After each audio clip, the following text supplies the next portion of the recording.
one of them. These people are mass murderers without remorse because their God is Lucifer. I agree with that. Their God is Lucifer. Pike spelled that out in Morals and Dogma. I know it's hard to fathom their evil, but these people have been murdering for years. Look up on YouTube, Bill Cooper. He talks about Oklahoma City. Before Oklahoma City bombing, McVeigh and John Doe number 2 paid a visit to Bill Cooper in Eager, Arizona. There's also on YouTube a video proving that Larry Silverstein, who owned Building 7, admits he pulled it, also known as brought it down with explosives. 90% of the drugs ran into America are protected by the CIA. I saw it firsthand in Mena, Arkansas. I remember when Bill Clinton was in office, they did a thing about Mena, Arkansas, because he was the governor of Arkansas, which to this day is the hub where drugs or drug enter into America. I've also witnessed the protection of poppy, that's the flower, the poppy flower, poppy plant, and which produces what? Opium, one of the most powerful things on earth, comes from a plant. And from it you get morphine and a lot of other things. But anyway, and coca fields, what comes from that? Cocaine. That's right, nose job, cocaine. In Afghanistan and South and Central America. Thank you, Pastor Lawson, for your service, and may Jesus continue to use you to spread the truth to those people that need it. Semper Fi. Semper Fi simply means always faithful. That's Latin. That's the way the Marines talk to each other. When they say that, well, they will know what we're talking about. All right? Now notice the giants. Notice the giants. I've heard about giants. Now what are these giants? Well, there's a lot of possibilities to what they are. They may have nothing to do with the giants that were in the earth in Genesis 6. The giants in the earth in Genesis 6 are a product of the fallen angels who fell, came down the daughters of men, cohabited with them, and produced a race of giants they call the Rephaim. In the case of Genesis, the Nephilim. But you have a lot of genetic engineering going on today. There's a lot of stuff happening in the background that just does not, you don't hear much about. I told you before, I think it was Wednesday night or last week, about how that they are developing weapons that are designed to attack a genetic field of people, a certain genetic group. In plain words, if you can develop a weapon that'll wipe all the Jews from the face of the earth, then what have you got? You got a pogrom, but you sure have a powerful weapon, don't you? And they're certainly working on this. Now, if you'll get on Stephen Quayle's website, Stephen Quayle, and look on that website, you'll find he has a list of dead scientists. And these scientists, folks, I'm talking about all over the world, are the men who deal with the development of genetic material, nuclear material, everything. Scientists. And they're dying strange deaths and unexplainable deaths. And these men are dying all over the world, and women are dying all over the world. It's an anomaly. It doesn't fit. It doesn't make sense. There's too many of them. And so why are they dying? They're dying because they've been used in the experimentation or the preparation or the process of certain things, and they know too much and they want to get rid of them. That's why they're dying. Now, here, let's put 2 and 2 together. I think the American people, if they did a survey, as a matter of fact, I watched a thing on PBS. You know what PBS is? Public Broadcasting. It's from Colorado. That's isn't it taxpayer supported? PBS, now listen carefully. PBS, not known to be a conservative outfit. But I watched a commentary yesterday of about 15 minutes. I didn't have time to go any further, about 911.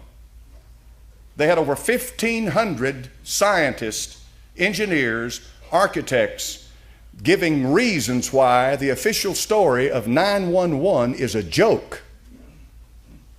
And anybody that wants to take any time to check into it, you're going to find out, folks, that there is an enormous amount of material out there that just doesn't match up, and a bunch of people out there who do not agree with the official position. That's not even to count the military people, generals, colonels, and the rest of them, who absolutely disagree with the official position. Now, you need to understand this. They don't agree among themselves either about some of the things that happen, but that's okay.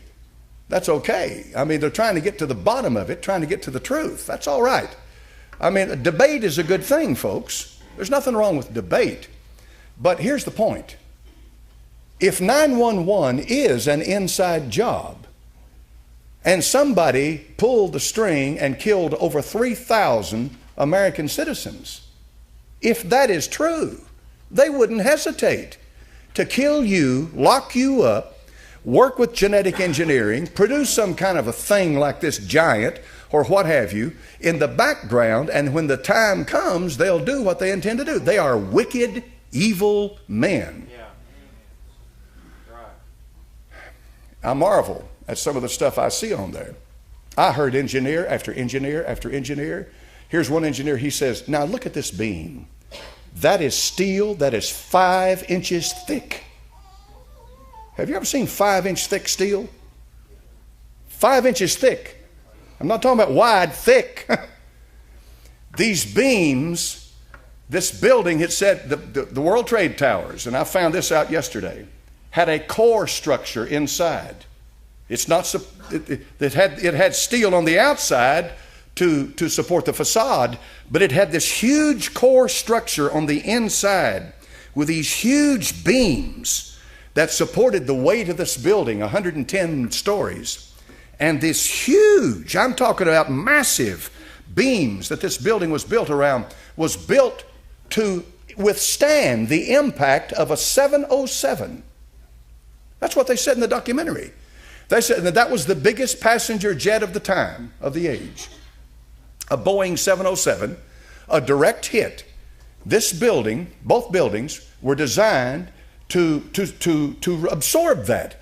You know that I think it was in World War II that a bomber flew into the Empire State Building, somewhere back in there. I don't remember exactly the timing, but a bomber, you know, a propeller-driven bomber, nowhere near as big as the 707, but flew into the Empire State Building. The buildings were also designed to withstand winds of over 100 miles an hour, because New York is vulnerable to a hurricane because of its proximity to the sea. So here we have these massive buildings, huge buildings that are this huge support structure that's on the inside. And the only thing, they said, that's within that support structure would be elevators and stuff like that. In other words, nothing to compromise its strength. These things are built to hold this building. And yet we are told to believe that starting from the top down, this building just collapses into itself and pancakes itself all the way down and free falls within something like 12 seconds from top to bottom. And this massive cloud of dust comes out as the building collapses. And the engineers are saying, where does the dust come from? It's not coming from the steel. The only other place the dust could be coming from would be the computers, the carpeting, stuff like that, and said, that kind of stuff does not produce dust. But they showed you what does produce dust like that. A volcano eruption. And a volcanic eruption is a totally, entirely different animal than what's the official party line from this building coming down, because a volcanic eruption has to do with an explosion. The air filled with an explosive charge that's coming up out of the ground, this enormous release of energy into the atmosphere. And then there's a thing too also underneath the water where there's forget what they call that. The only two things that's like it. And then so they say, now look at this, and of course these engineers sometimes don't agree on every point, but they are in agreement on this. Every last engineer, architect is in agreement on this. There is no way that building could free fall. Not with that kind of steel in it. Unless it had charges placed and expertly done, and it obviously took a long time to set those two buildings up to explode as they came down. And of course, if that's the case, then folks, I mean, you're living in And I tend to believe it. I don't know if I understand all of it, but I tend to believe, I tend to not believe the official party line. My instinct tells me there's something stinking about this. My instinct tells me that. There's something stinking about it. And of course, there's the testimony of the firemen, brave men. I have great respect for those New York firemen, believe me. I mean, they ran right into the jaws of death. They did, man. I'm telling you right now, you think about what those men did. Those firemen up there in New York, and the policemen too, in New York. They did. And they were, you can hear them on the radios talking to each other and saying, there's another explosion. There's another explosion. They're talking about explosions taking place. Yeah. Now, what are these explosions coming from? What's that got to do? This is before the buildings are collapsing. What are these explosions? See?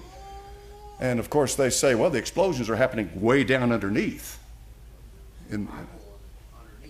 Underneath the building, yes. And so now they have some high-tech explosives that do things like this. All right, high-tech, stuff we've probably never heard of. And they say, why was not an independent analysis made of this site? Why would they not let the scientists come in and look at the site and determine what brought these buildings down? Check for explosives, check for the residue, check for it. And they didn't do that.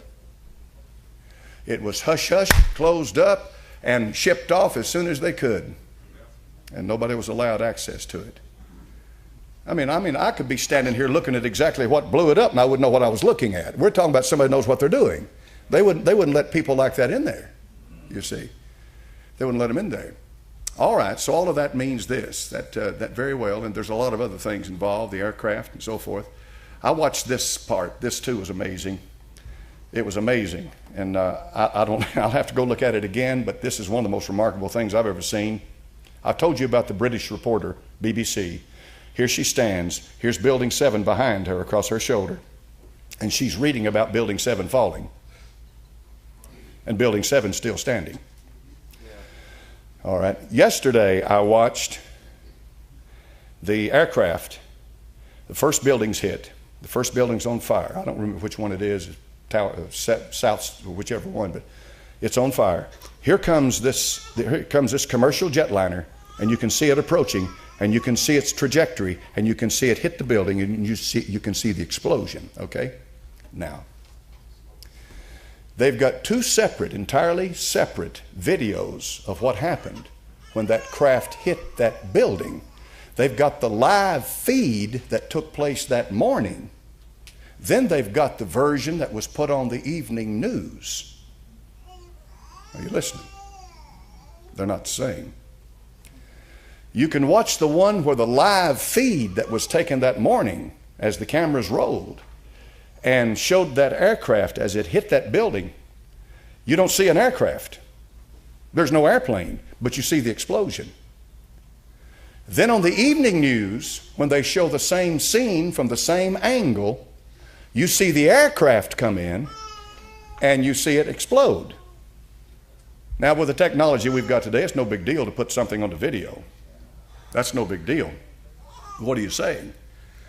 I'm saying that there's a certain element out there among the scientists and the engineers and so forth who reject the official theory about what exactly collided with those buildings. It's like the Pentagon. When I'll read that in just a moment. The Pentagon. Here is a man who says he was on guard duty in the Pentagon. He was on guard duty. He was there when it happened. And he said, no plane hit that Pentagon. That's what he said. I'll read it for you. Howdy, Pastor Lawson. My name is blank, Marine Corps Force Recon, 9/23/2012. Here's a link about Building 7 from the owner, Larry Silverstein himself. Larry Silverstein admits to having demolished World Trade Center Building 7, YouTube, and here's the link.